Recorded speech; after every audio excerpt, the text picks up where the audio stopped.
and welcome to On Leading with Greatness. I'm Jim Salvucci of Guidance for Greatness. This week's installment, when workplace bullying is actually a feature, not a bug. Bullying in the workplace is more prevalent than we probably like to admit, but we tend to view it as an anomaly, an isolated bug rather than a widespread feature. What if I told you instead that many workplace structures themselves encourage noxious behavior? What if workplace policies and procedures, even some of the ones that are supposed to foster a healthy workplace, provoke abuse and bullying? More often than we may realize, bullying is a built-in feature and not just a bug. Let's sneak a peek behind those sunny "We value our employees" posters tacked up in the break room and uncover some of these features. Workers commodified. This one is so prevalent that we tend to dismiss it as just the way things are, while treating anyone who complains as malcontents. Look at what happens when workers try to unionize, to push back against soul-crushing conditions. They are excoriated and portrayed as whiny and entitled rabble-rousers, the ingrates. Now let's face it, if you're an employer and your workers rise up en masse to organize, that's 99.76% on you. Indeed, the fact that so many employers react to union movements with knee-jerk viciousness suggests why the workers are organizing in the first place. Yet our media and other influencers fault the workers. In other words, they blame the very victims of systemic bullying. But it's not just anti-union stances. The overuse and abuse of non-compete clauses in employment contracts is so rampant that some state governments have had to step in. These clauses are like being chained to the oars of a galley ship. Non-competes can make some sense in a highly competitive industry that relies on closely held proprietary knowledge, but rampant non-compete clauses in all sorts of fields trap employees in toxic work environments while suppressing wages because they can't seek better employment elsewhere. If my boss treats me like crap here, I should be free to get another barista job across town, right? Non-disclosure agreement abuse is even more offensive. The sole purpose of these instruments, known far and wide as the dreaded NDA, is to muzzle workers, enabling incompetent executives and predators to escape accountability and continue their reign of terror. It's like the old cliche of the cop pushing spectators away from the scene of a smoldering car wreck. "Nothing to see here, folks. Move along. Nothing to see." NDAs typically protect bad behavior in two ways. Sometimes the victims of harassment, discrimination, and other abuses are paid to leave in exchange for a gag order. Other times, the abuser is pushed out, but the company uses mutual NDAs to avoid controversy. Either way, the offending party is free to go on abusing others while the company washes its hands of the matter. Greed glorified. Greed among the executives of many companies is the highest virtue. When you value profit over people, people will suffer. For instance, the obscenity of executive pay disparities in some industries is well known. Bosses rake in record compensation, forcing them to make the impossible choice between splurging their lucre on another boat or a third home, while their employees are forced to choose between paying rent and eating. Meanwhile, taxpayers subsidize the system as workers turn to government welfare to make ends meet. No wonder workers feel aggrieved, alienated, discontented, and trapped, and no wonder their bosses are so out of touch with reality.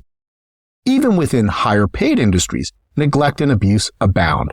In one scenario, a senior employee charged with training new hires may discover that those newbies are actually earning more money than they are. It's the classic salary inversion due to market forces. Or the newbie may be grossly underpaid because the salaries of previous hires have not kept up with the industry. This is called salary compression. Both inversion and compression are insidious abuses because, after all, no company would sanction the idea that being underpaid is an excuse for doing less work. This goes for salary gender discrimination as well. To make matters worse and cover up misdeeds, some companies forbid employees to talk about compensation at all. "How dare you discuss your pittance? Get back to your oar, peon." Notice how enforced silence is a key component to systemic bullying. Human resources dehumanized. HR is supposed to be the worker's friend, right? It's supposed to protect employees and foster talent, or so they say. Too commonly, HR is just the enforcement arm of upper management. And that makes sense. Human resources may be where you go to get hired, but it's also where you go to get fired. Take harassment and discrimination. You are supposed to report these abuses to HR. That is highly likely to backfire altogether.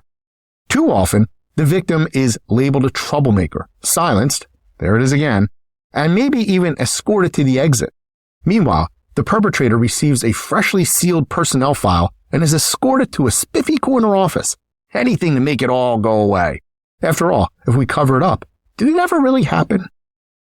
Another typical HR task is orchestrating and overseeing convoluted employee evaluation systems that mostly just scratch some bureaucratic itch and fail to assess actual performance. These assessments must be done. They will be done, even if they are bungled or misused or just plain dumb. You can and must be subjected to entirely subjective and inaccurate evaluations designed by a committee that combines the subtle gentility of Torquemada, the genius of Wile E. Coyote, and the wisdom of a canary trained to peck at a keyboard. Such evaluations are excellent at torturing workers and gratifying sadistic bosses, but provide no other value. Measurements falsified. Oh, and those metrics used by employers to gauge productivity?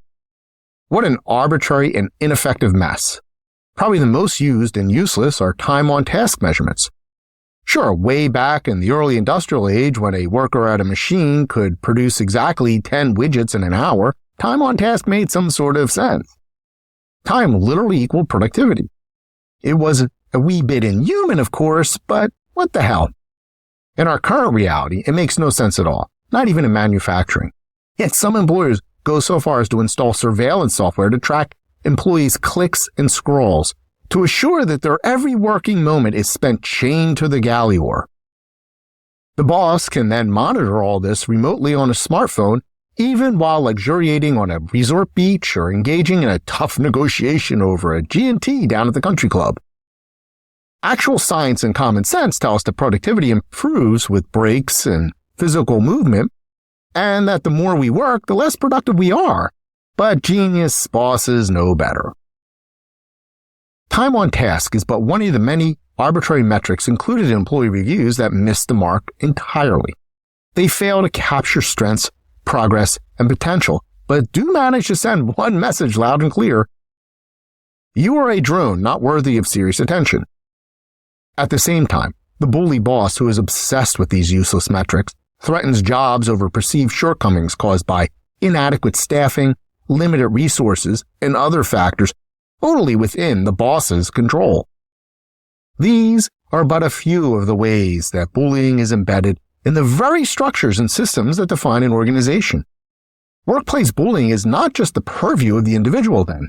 Toxicity is often baked right into the organization for bully bosses to exploit. In contrast, great leaders know that workers need to be inspired, not coerced. Workers need to know that they are valued and not disposable. Great leaders develop systems that cultivate loyalty, creativity, and true excellence by treating each employee with dignity and respect. Great leaders build structures that foster productivity and a dedicated workforce so that they can achieve their potential together. What systems and structures have you seen that contribute to workplace toxicity? What can you do to counter their effect? Leaders must build and maintain systems that counter toxicity and bullying in all their forms, and I can help. If you want to join the movement to guide young bosses to become the next generation of great leaders, visit guidanceforgreatness.com. Join the conversation by leaving a comment and leave a like or review. If you know someone who would enjoy this essay, please share it. Thank you to all my subscribers. If you're not yet a subscriber, be sure to subscribe to have On Leading with Greatness sent weekly to your inbox. I look forward to hearing from you.